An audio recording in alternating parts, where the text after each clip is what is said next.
Ya, bismillahirrahmanirrahim. Assalamualaikum warahmatullahi wabarakatuh. Waalaikumsalam warahmatullahi wabarakatuh. Kembali berjumpa dengan saya Aji. Ya, alhamdulillah di suasana yang masih di Lebaran ya. Di hari kemarin ini saya ucapkan selamat Hari Raya Idul Fitri 1444 Hijriah. Minal aidin wal faidin. Mohon maaf lahir dan batin. Semoga keberkahan dan rahmat dari Allah Subhanahu wa taala senantiasa menyertai kita semuanya.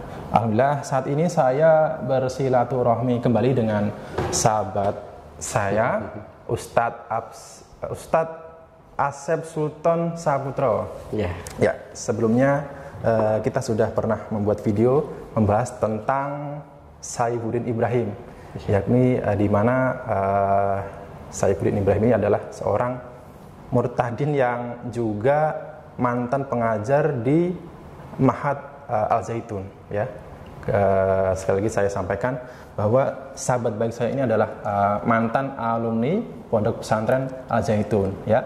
Karena baru-baru ini beredar sebuah potongan video yang viral memperlihatkan di mana pelaksanaan sholat Hari Raya Idul Fitri, tetapi ini menjadi perbincangan publik ya, karena pelaksanaan tersebut softnya ini agak berjarak gitu ya, berjarak dan kemudian dicampurkan dengan jamaah perempuan. Nah, kebetulan kita sudah bersama Ustadz Asep Sultan Saputro, sahabat saya. Kita sapa dan kita bertanya-tanya langsung. Baik, Assalamualaikum Ustadz Asep Sultan Saputro. Waalaikumsalam warahmatullahi wabarakatuh. Sebelumnya saya ucapkan minal aidin wal faidin, mohon maaf lahir dan batin. Ya, sama-sama. Oke, terkait dengan beredarnya video belakang ini, mungkin ada tanggapan atau mungkin Ustadz Asep Sultan Saputro sudah mengonfirmasi terkait dengan berita tersebut? Langsung saya jawab ya. Ya, silakan. Terkait dengan berita tersebut, tentunya sudah banyak sekali melintas di media sosial saya pribadi maupun di media TV nasional bahkan, dan sejujurnya saya sendiri pun sedikit kaget ya. Kenapa bisa viral. Ternyata ada beberapa hal yang ternyata masyarakat umum mungkin ada yang tidak bisa menerima, mungkin ada yang perdebatan dan lain sebagainya. Kalau konfirmasi pribadi secara langsung itu mungkin tidak ada, tapi kami ada grup-grup alumni, ada grup alumni angkatan, ada grup alumni pusat ya, ada grup alumni teman-teman yang satu grup atau satu geng dulunya gitu, dan semuanya ramai membahas itu. Dan sama kami di alumni juga ternyata menjadi perpecahan juga di antara kami. Maksudnya perbedaan pendapat ya. Dan ini kebetulan karena beliau teman saya punya channel YouTube dan beliau kenal saya. Ini kebetulan beliau interview saya secara langsung. Tetapi perlu saya tegaskan bahwasanya saya tidak mewakili alma mater saya. Saya juga tidak mewakili secara keseluruhan teman-teman alumni. Hanya saja saya ya memberikan kesaksian saja dulu itu seperti apa sih. Terus kemudian apakah sama dengan yang sekarang viral ini gitu ya. Dulu kita ketika menjadi santri apakah sama juga, dan insya Allah nanti akan saya jawab satu persatu gitu. Termasuk ada konfirmasi dari teman-teman yang menanyakan langsung ke pihak Al Zaitun terkait dengan hal tersebut.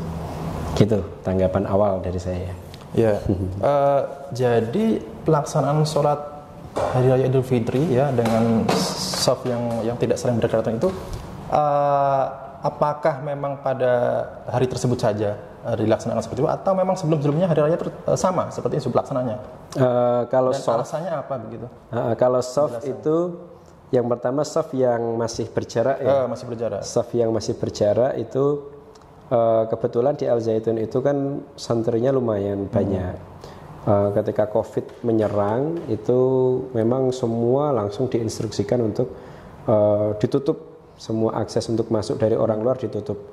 Kebetulan kemarin teman saya, teman SD kita juga namanya Mul, orang Gendeng Sari.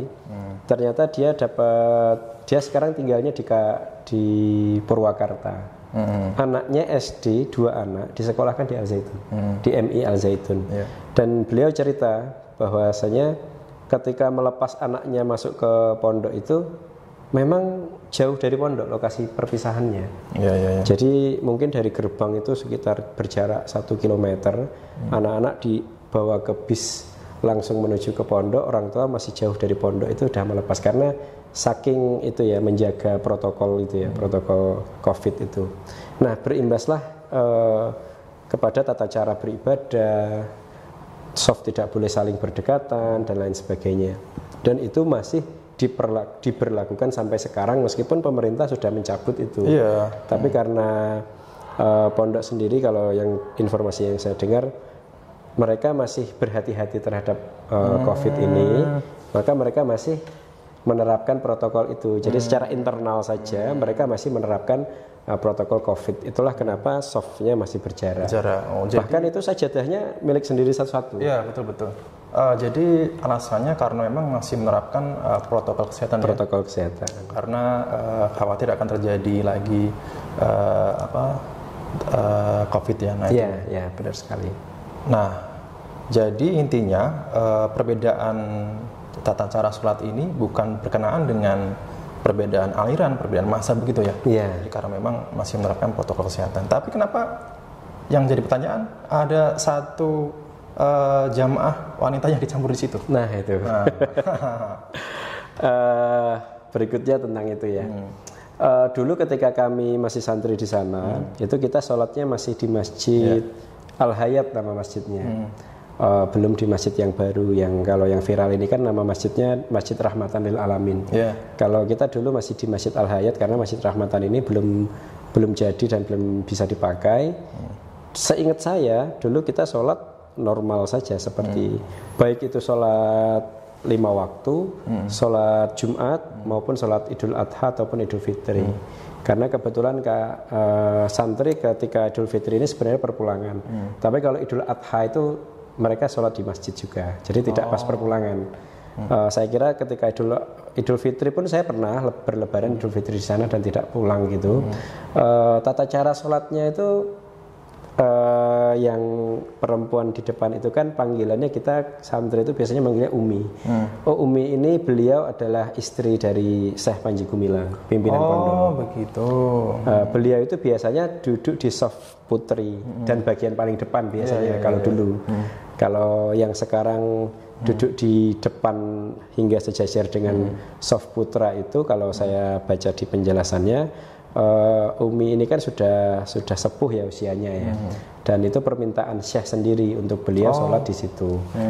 Jadi ada istilah kalau saya baca lagi di konfirmasinya ini, makmum wanita yang ada di depan itu adalah Umi istri Syekh Al-Zaitun. Adapun tempat Umi berada di depan itu karena atas permintaan dari Syekh sendiri. Yang paling memahami ilat mengapa Umi perlu berada di soft depan tentunya Syekh Al-Zaitun sendiri. Jadi memang diminta untuk di depan oleh beliau. Saya pribadi ini penjelasan dari Ustadz Setio. Beliau yang mengajar di sana. Saya pribadi menilai Umi adalah orang yang cukup berumur. Karenanya keadaannya perlu dijaga, dan penjagaan yang paling baik adalah kondisi di mana paling dekat dengan keluarga Umi sendiri, terutama yang laki-laki, yakni dekat dengan Syekh imamnya, suami beliau, kemudian dekat dengan anaknya Ustadz Imam Prawoto dan cucunya. Itu penjelasan dari Ustadz Setio yang ada di Al-Zaitun ya. Jadi seorang wanita atau ibu-ibu yang berada di soft bersama laki-laki ya, jamaah laki-laki itu adalah istri dari Syekh Panji ya. Dan memang ada alasan tersendiri ya kenapa dicampur. Jadi bukannya di sana itu di sholat-sholat waktu yang lainnya pun dicampur adukan dengan jamaah laki dan dengan perempuan tidak seperti itu ya? Setahu saya tidak. Setahu saya tidak. Bahkan sampai tahun ini mungkin baru tahun ini. Tahun-tahun lalu kan setiap tahun kalau sholat itu official Al-Zaitun, baik itu channel YouTube atau pokoknya mereka selalu merekam kegiatan Al-Zaitun semuanya. Jadi memang kebetulan pada saat momen tersebut dipotong kemudian diviralkan. Iya, mungkin hanya tahun ini saja saya lihat. Tahun-tahun lalu pun saya sering lihat live, sepertinya tidak di depan juga Umi. Oke, sebelumnya perlu kami jelaskan bahwa Asep Sultan Sabtro ini adalah alumni tahun berapa, Sultan? Saya lulus tahun 2010. 2010. Jadi masuk itu periode dari tahun berapa sampai berapa? 2004 sampai 2010, 6 tahun di sana. 6 tahun ya. Oke.